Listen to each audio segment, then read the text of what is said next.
And let's see. And our recording has started. Thank you. Great. Then I'll call the meeting to order, and it's still, according to my computer, 9. So excellent. We're right on time. And thank you all for joining us today.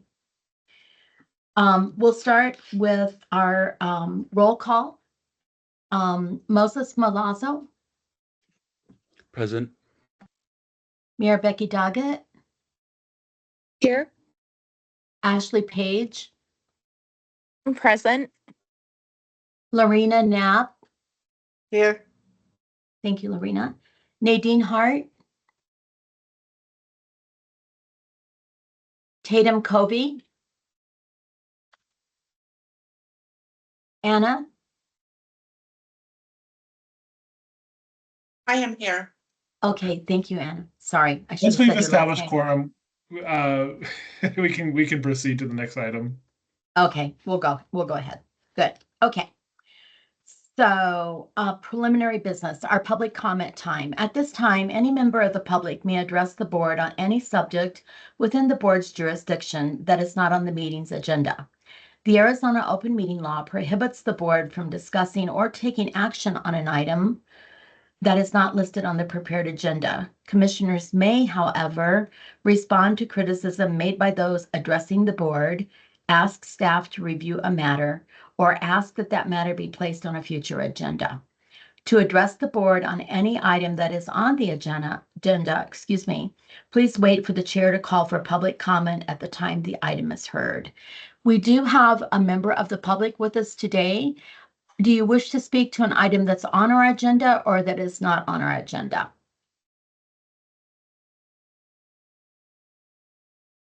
An item that's not on the agenda. Okay, so go ahead. Good morning. Please identify yourself. Hi, my name is DJ, and I am happy to be in this team meeting today. The reason for my appearance is I'm somebody that understands something about homelessness. And I think it makes sense for me to be a part of the meeting today. But I'm going to keep this very brief. And I'd like to, make public comment on items that are on the agenda later. But I just want to introduce myself. My name is DJ. I have been homeless for over 15 years now. I'm somebody that, while homeless, I obtain full-time, 40-hour per week occupation. I'm somebody that is experiencing discrimination in housing. And that is all for now. Thank you, DJ. I'll call for public comment when we get to the agenda items. Brenda, if I may. Yes, Caleb.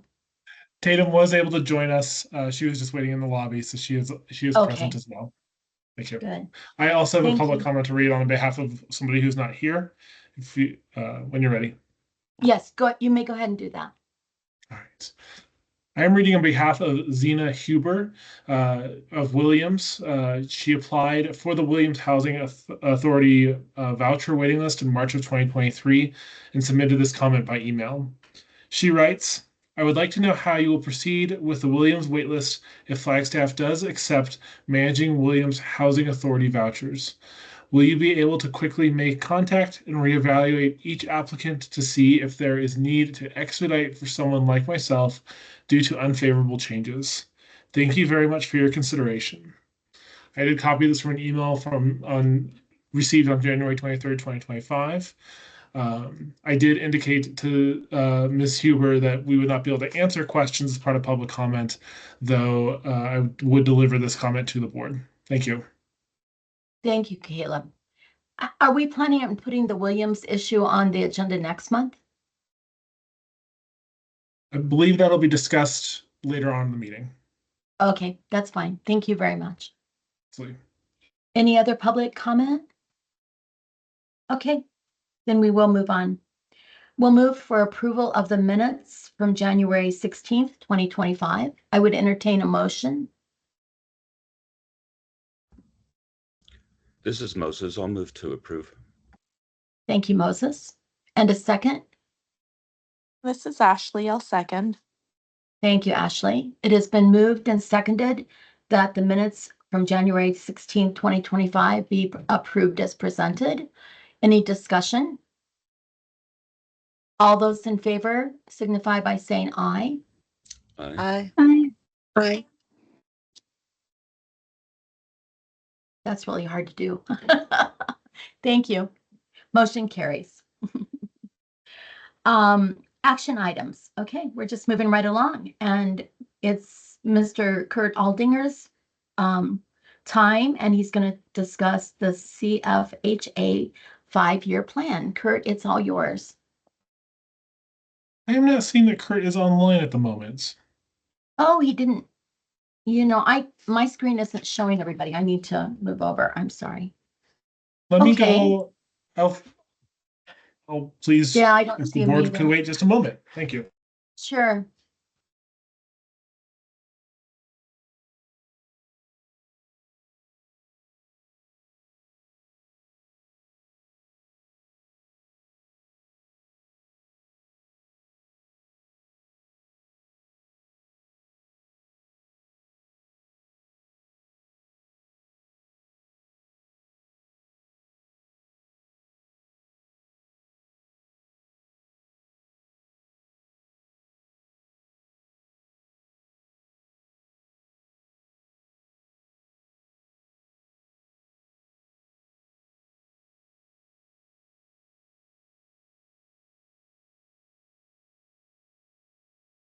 Sorry about the wait, everybody.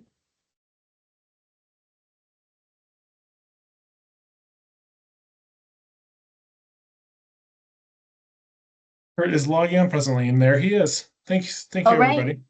everybody. Sure, Kurt, it's all up to you. Okay, so let me share my screen here. Also, Sorry, I I don't know believe why I was Nadine has thinking it was joined. at 10. I'm sorry, what did you say, Caleb? And it appears Nadine has joined us as about 9:08. Okay, I do see her. Thank you. Give ahead, me, Kurt. give me a minute here. I'm looking. I'm sorry. Okay. I can pull up the Unaware. presentation if you'd like me to, Kurt. Oh, great. Thank you. One moment. I have that ready to go. I just have to send it over to the presentation mode.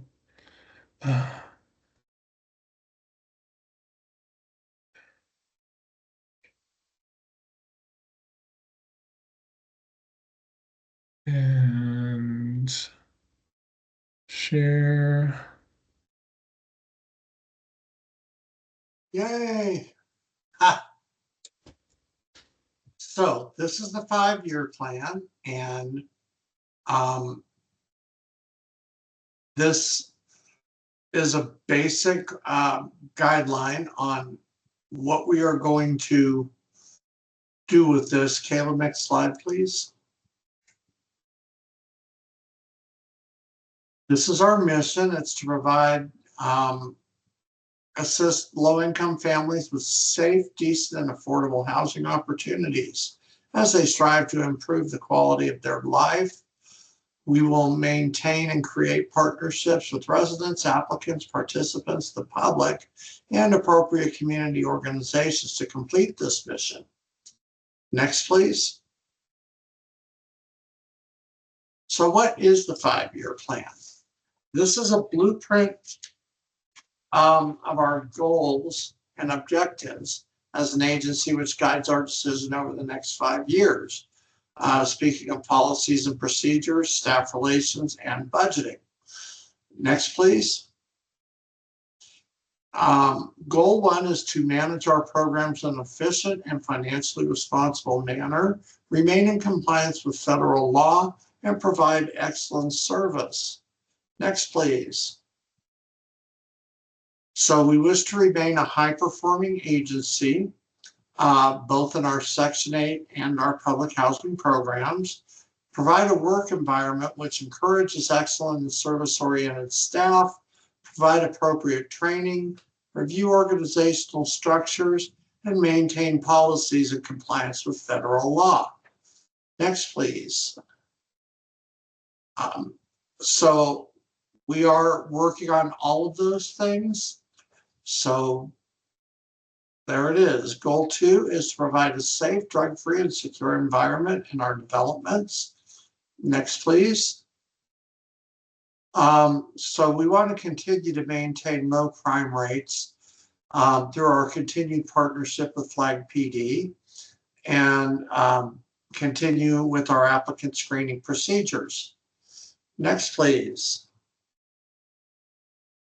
We want to maintain our homes in a habitable, safe, decent, and sanitary condition.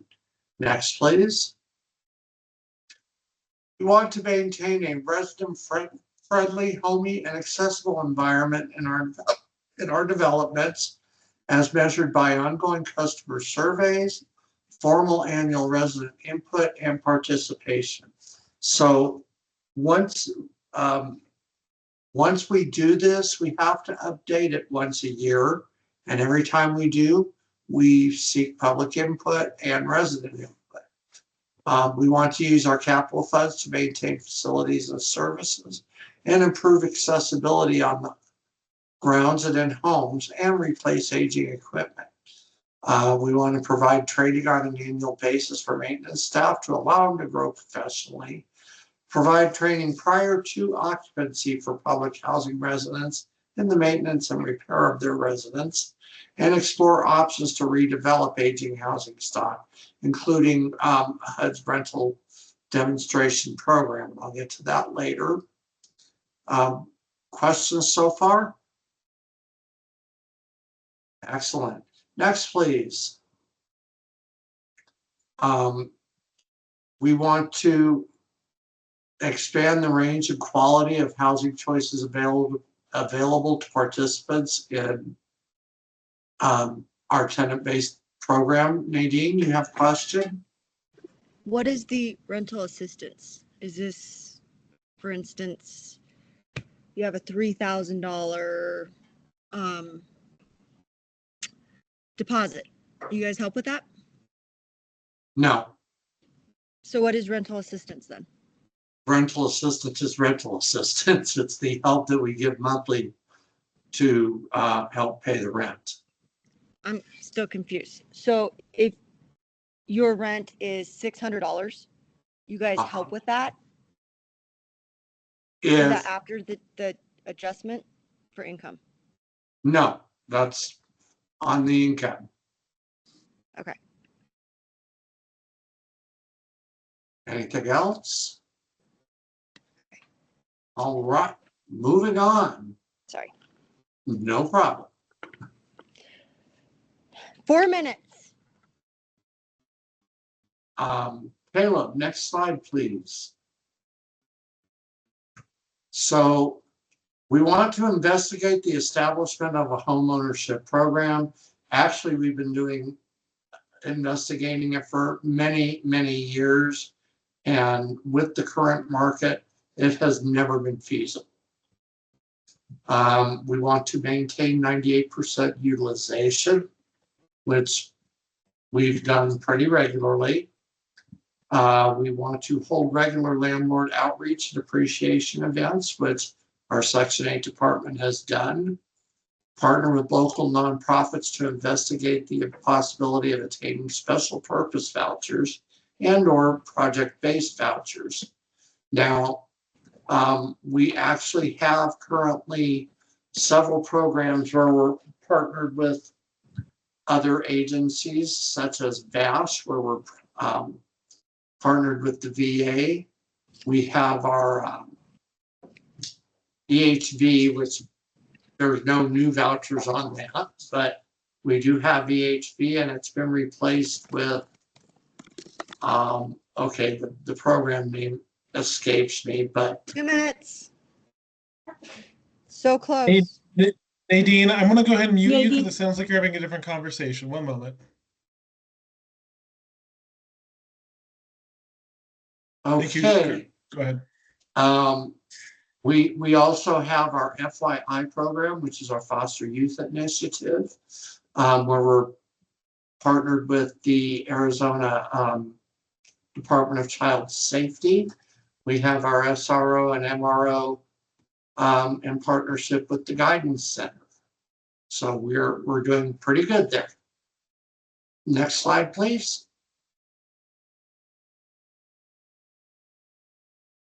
And improve the quality of life and economic vitality in public housing. That's another goal.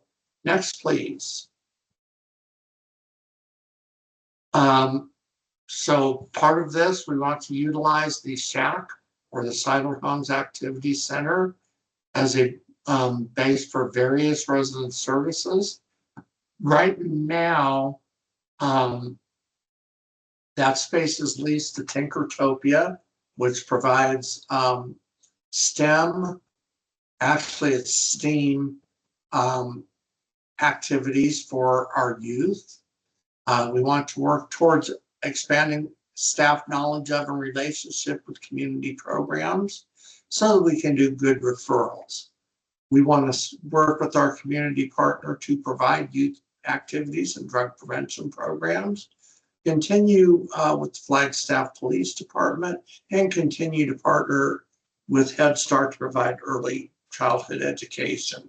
Now, right now, we're down to one on site, and that is Siler Head Start. Cogdell closed, it's gone. Clark is on hiatus. They still have the building, but they're not operating programs right now. And Main Street is also not offering any activities right now. Nadine, you have a question?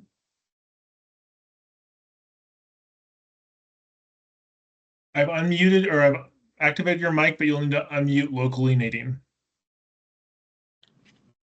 Thank So you. why is there so much mentioning of criminal activity and drug use? Is this a current and ongoing issue for residents at this point? I have never heard it mentioned so often.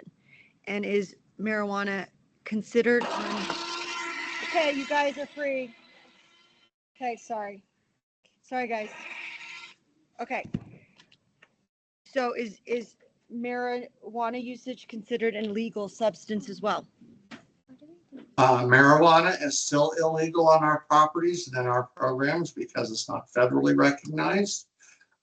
It's mentioned because it's a priority of ours to keep our programs safe for everyone that utilizes them.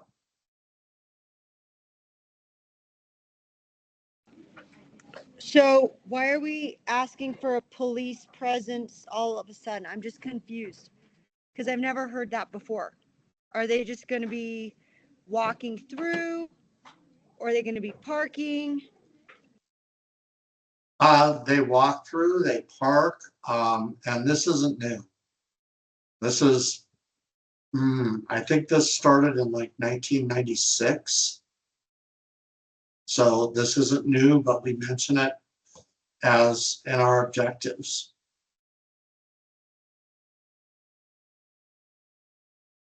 Moses?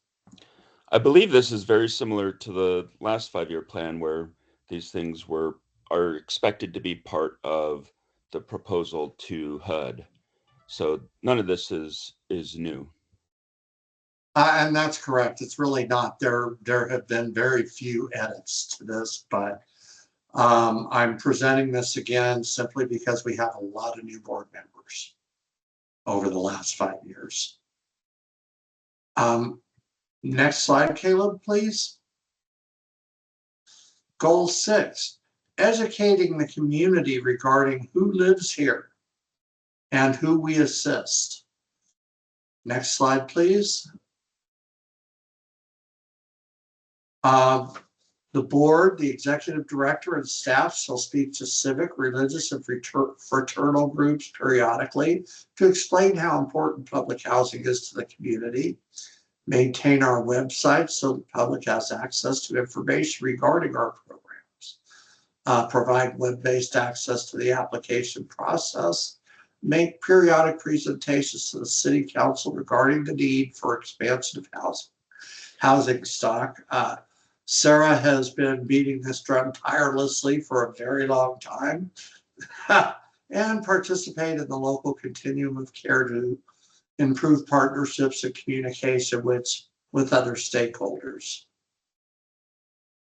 Next slide, please.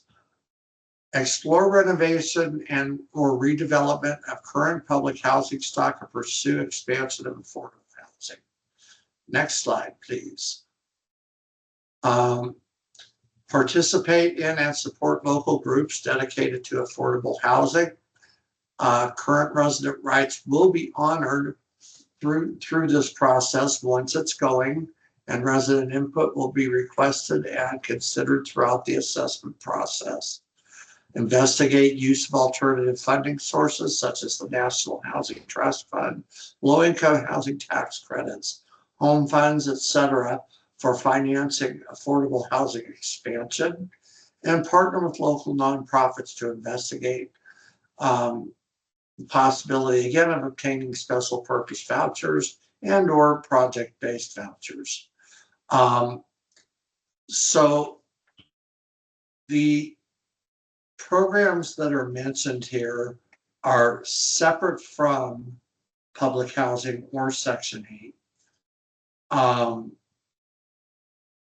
And again, as I said, we have special purpose vouchers, project-based vouchers. That's where instead of the voucher belongs to a resident, it belongs to a building and is used to assist participants in that building. Next. So what is RAD? You're going to hear RAD a lot. It's kind of cooled down, but it's heating back up again. And what it will do is change the source of subsidy. It allows us to borrow money, seek grants, or apply for tax credits, which will give us the money to renovate or redevelop our homes. It also allows us to use these sources to add other housing to our stock, but no additional public housing. We have 265 public housing units, and unless the law is changed, that's all we're going to get. However, this would allow us to change bedroom size distribution to better reflect current needs. The number of units is limited under law. The bedroom sizes is not. So when the housing was built, an emphasis was placed on 3 and 4 bedroom homes. Now we really have a greater need for 1 and 2 bedroom homes. Okay. Questions? Sarah. Kurt, can I add a little bit to that? Thank you. You've heard me talk about board of increasing the unit count through RAD. RAD allows us to bring other funding sources to the table that will increase that unit count. We are limited on the number of public housing units due to the Fair Cloth Act. However, there are other funding sources that can come in, and we'll use those in order to create additional housing units. I just wanted to clarify that difference in there. Thank you so much. Thank you, Sarah. Any other questions? Next slide, please, Caleb. Now, what does this mean to our residents? Rent would be computed using the same formula on the public housing homes, so there would be no cost increase to residents. It could provide major renovation or replacement of current homes. One of the things we've discussed is we are very low density. So that could be addressed through this, even though, and basically create potential mixed income developments rather than strictly low income. Resident input would be required through the entire process. So, and we've already mentioned this to the residents. If a home is renovated or replaced, residents have the right to return to the home when it's completed with no new eligibility determination. And relocation during work is at our cost. Would also provide options to transition to the voucher program for public housing residents. Next, please. What is HOTMA? So this is the latest and greatest thing we're working on. HOTMA is the Housing Opportunities Through Modernization Act. It was passed by Congress in 2018. Many parts cannot be implemented until HUD software is updated. However, requires less reporting and less verification on the part of our residents. So this could be a very good thing. Next, please. And comments are welcome and appreciated. And that is our HOTMA presentation. Does anybody have any questions? Brenda. Thank you, Kurt. I have a question, and this Yes. is just curious. Why hasn't, it's been 7 years since that bill was passed. Why hasn't HUD updated their software? Is that a good question? Probably not, but I mean, really. Question. No, it's, we're not happy about it, but it takes time and money to update the software, and it is some pretty major changes. Oh, interesting. Wow. So we don't have any idea. I mean, we don't know if they're working on it or they don't have a future date set for the implementation. We take it. Sure we do. January 2023. Oh, yeah. No, I said future. For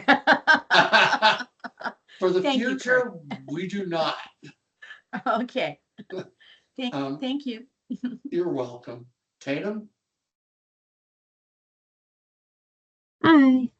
Yeah, I'm assuming that we probably don't know, just because it sounds like most people don't know. But do we have any prediction on like, or do you all have any thoughts on how like current administration might impact this as well? Because my understanding is there's like potential conversation legislatively at the national level about cuts to HUD. So do you perceive that that could continue to delay this process?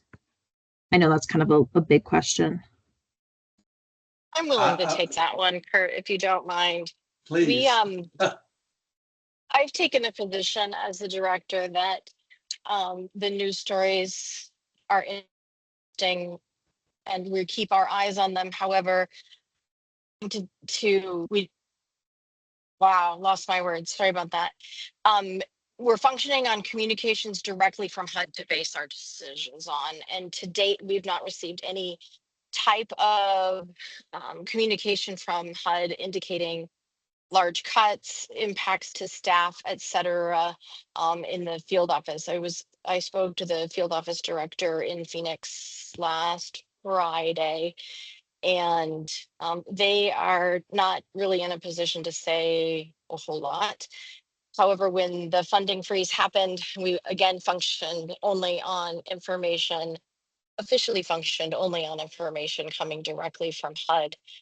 And the communications at that point in time were very short and abrupt, very to the fact. I think we received a total of 3 emails over that time period. So we're trying not to play the speculation game because it increases stress on behalf of our residents and our staff as well. But we are keeping our eye on it and are ready to integrate a response when we need to. It's hard to game plan when you don't know exactly what's coming down the pipe. I really appreciate the question. Right, that makes complete sense. Thank you so much. You're That was a welcome. good question, Tatum, and a good answer, Sarah. Do we know, has HUD had layoffs at the agency? I mean, I think the layoffs are kind of broad. Do you know? I do not know. Okay. Because it seems it takes them a long time anyways, so layoffs would probably just increase the time for most things. I guess it's a wait Yes, and see and for all of us. it is a wait and see. I know one of the challenges locally, meaning in Phoenix, is that they had moved, even before the pandemic, they had staff working from home remotely, in order to have enough office space, et cetera. After the pandemic, so many people were working from home. HUD staff was in the office 2 or 3 days a week that they downsized their office space in order to save money. And I know that there's challenges with identifying spaces for people to go back to work within, for the requirement to be in the office, and that they're working through some of those things. The information coming out of HUD, if you didn't read the news headlines, appears to be business as normal. Things are continuing to move forward. The implementation of the software piece is a consistently moving target. Like Kurt said, we've had go live dates a few times, and they just haven't happened as they have tried to bring the software online. It has made other areas of the software fail. So they have backtracked on that. And I'm guessing that the uncertainty regarding funding and staffing is not helping in implementing HOTMA and or the software required to do so. Yeah. Thank you.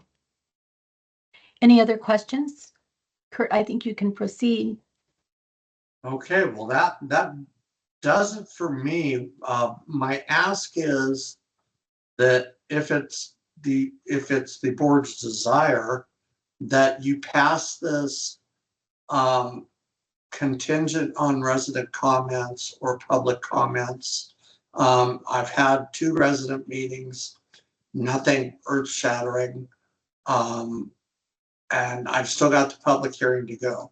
And I'll be honest, I don't expect anybody to show up, but one never knows. Got it. I think before we call for the approval of the resolution, does some of our public members have questions or comment?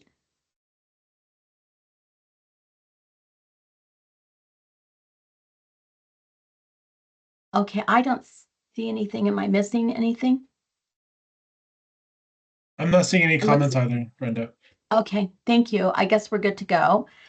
In that case, I would entertain a motion to approve Resolution 25-01, which is the City of Flagstaff Housing Authority 5-year plan as presented by Kurt.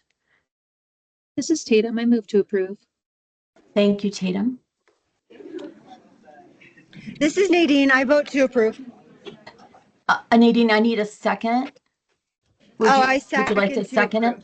Yeah, I Okay. second it. Sounds good. Okay, thank you. It has been moved and seconded that we approve the resolution. Is there any further comment or discussion? Moses? I may have misunderstood Kurt. I think Kurt was asking for an approval contingent on resident and public comment. Is that correct, Kurt, or did I misunderstand? No, that's correct, Moses. So you're not quite ready for us to approve this as presented, but rather approve it contingent upon there not being any major objections from residents or the public. That's correct. Okay. Thank you, Moses. So I want everybody to understand that we would be approving the resolution based on future comment and concerns from the public.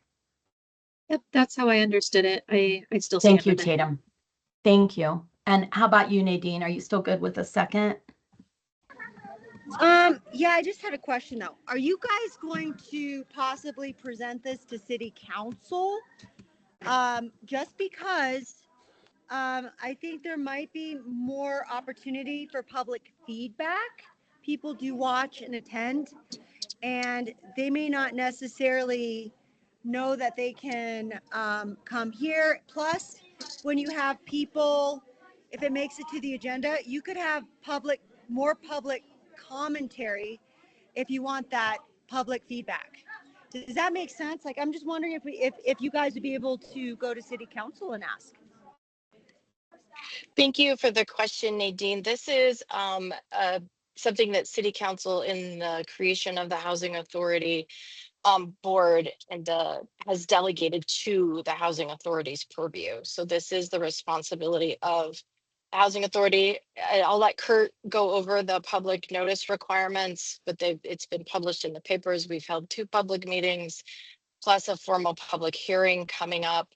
And so there's been notification, I believe it's been in the newsletters going out, et cetera, that we are seeking comment. Kurt, can you go over the public notice requirements and what we've done to fulfill those, please? Sure. So we have published in the paper 45 days in advance our public hearing. We'll do it again the weekend before. And then we are obligated to have a public hearing, which we will do. We've also had 2 resident meetings, which we are not required to do, but we did anyway because we want resident input, and they may not wish to do it at a public hearing. So that's where we're at with that.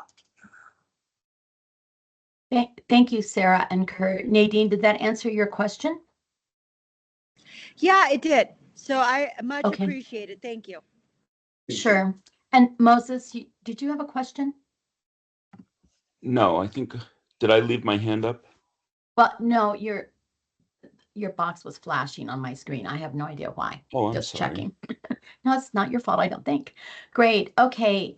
So it has been moved and seconded that we approve the resolution with being based on public hearing that's still to come. All those in favor signify by saying aye. Aye. Aye. Opposed, the same sign. Motion carries. Thank you very much. And thank you, Kurt, for your presentation.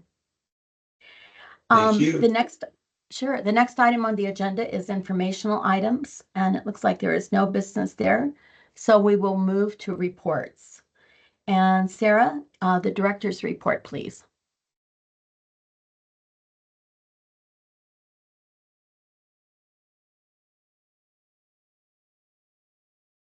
Good morning again. Apologies for the delay. Director's report is fairly simple this week. Chair, you had asked if Williams is coming back on the agenda, and that is absolutely the intent. My update on this project is that we are working with HUD and the legal teams in order to line up all the necessary paperwork and legal details. I am scheduled to present to City Council the concept for discussion only, not for decision, on next Tuesday, the 25th. And again, only for discussion purposes. There are no additional details that would be new to this body contained in that presentation other than the timeline. Last Friday, I was able to pull together HUD, their attorneys out of LA, us, our attorneys, and Williams city manager and mayor to agree on path forward, identify any barriers that exist, which we were not able to identify, anything that would stand in the way procedurally of this, accepting a voluntary program transfer from Williams. And it looks like July 1 is the target effective date if approved by this body and council. That means we have to have our paperwork turned into HUD by April 1st, which figured out on Friday. So that's going to be, it's going to require us to ask for this body to have a special meeting. I'm aiming for the first week in March to consider approving the absorption of that program. So City Council next Tuesday, Caleb's going to send out an email asking for availability in that first week of March.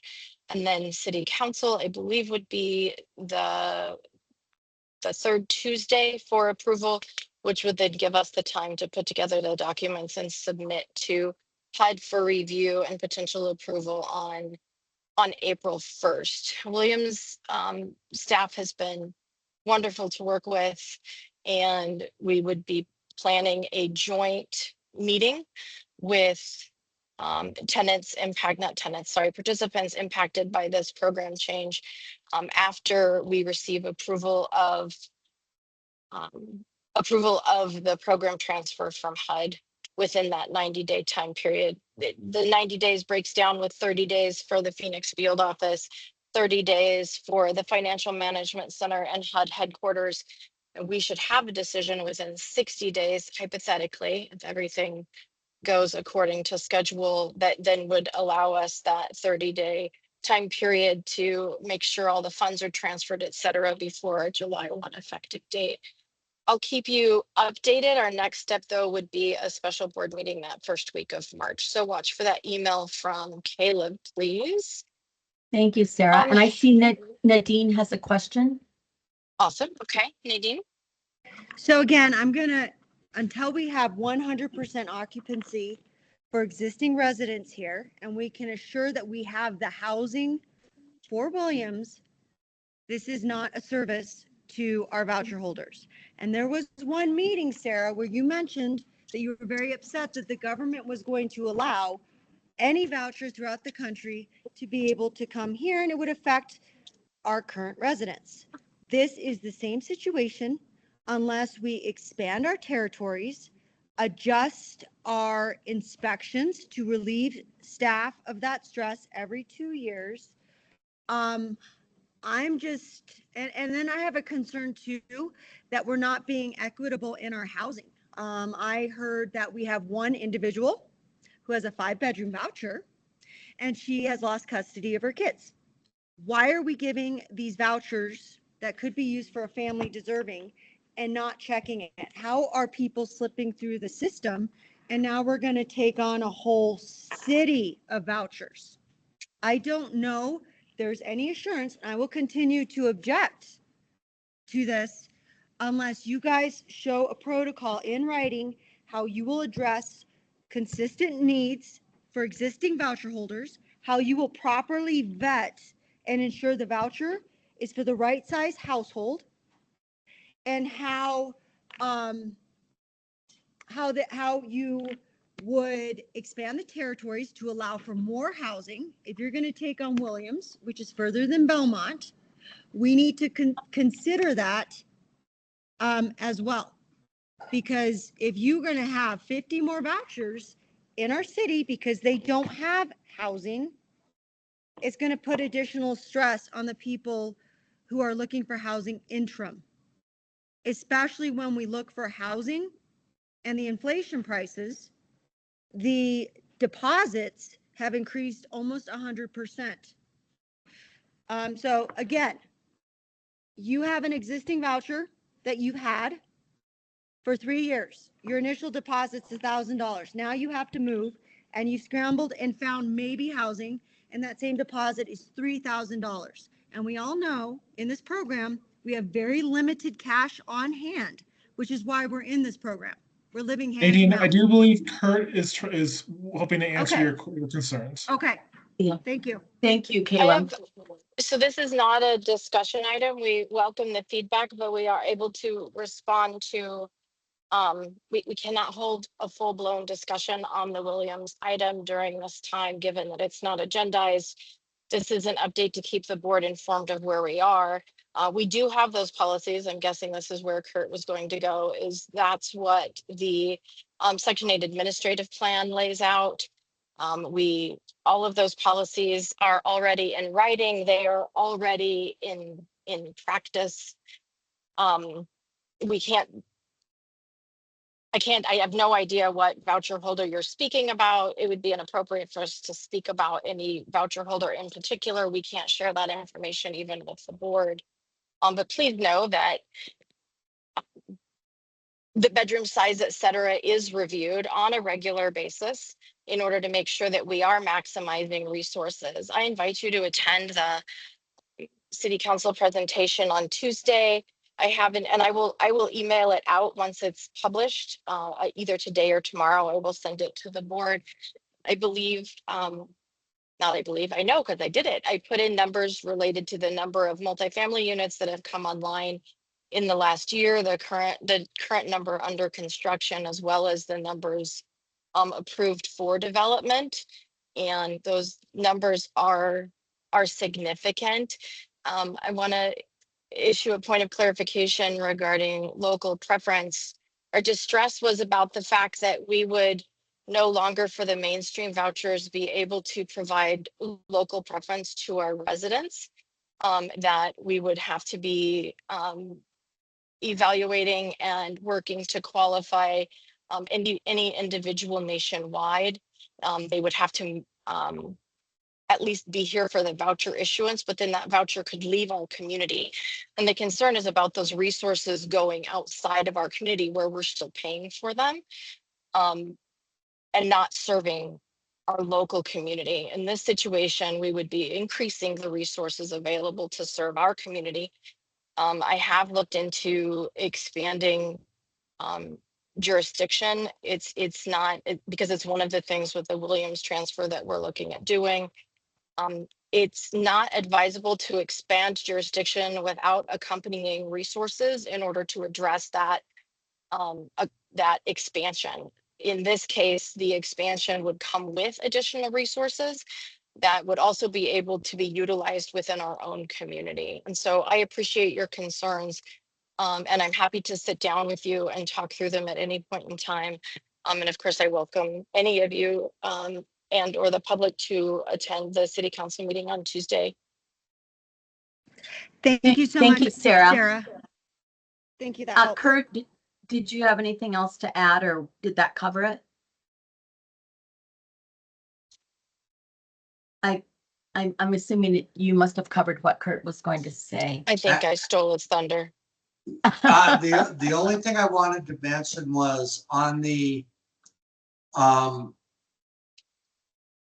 bedroom size. We are if children are removed from the home, we are required to accommodate them with the bedroom until final disposition. In other words, if parental rights are taken away, that's it. But up until that point, to allow for reunification, we are required to allow for the bedrooms. In this case, the parental rights have been terminated, and this individual still has a voucher for that large home.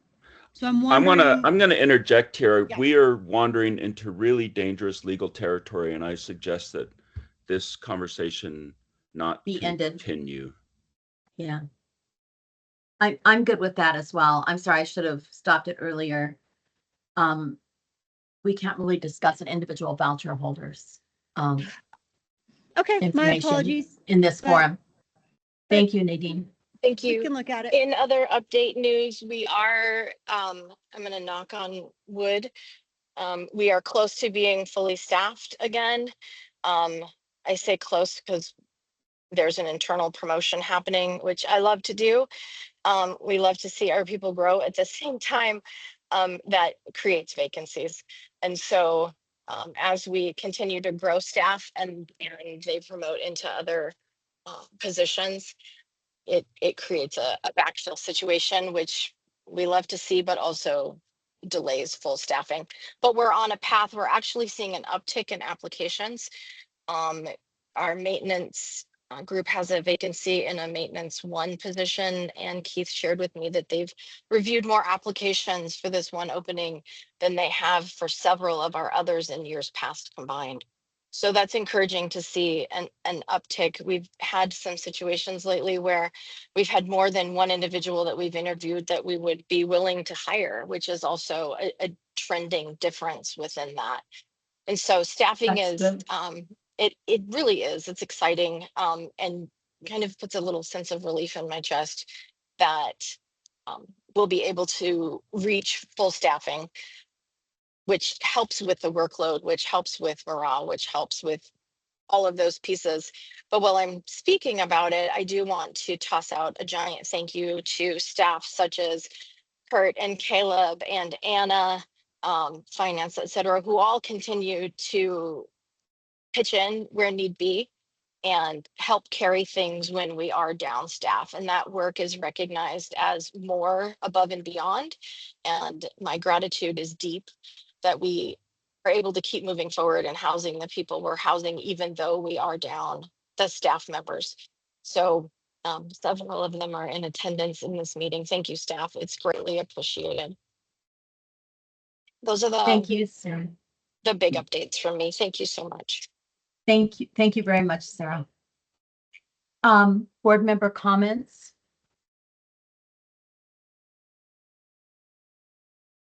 Okay, we will move on then. Our next scheduled meeting is Thursday, March 20th, 2025 at 9 a.m. But as was mentioned earlier, Caleb will be reaching out to us for a special meeting in the first week of March. So we'll all need to watch for that email, and hopefully we can all attend with this important agenda item. Thank you so much, everybody, and thank you to the public for joining us as well. I will now call the meeting adjourned. Thank you. Thank you. Thanks, everybody. Thanks, everybody.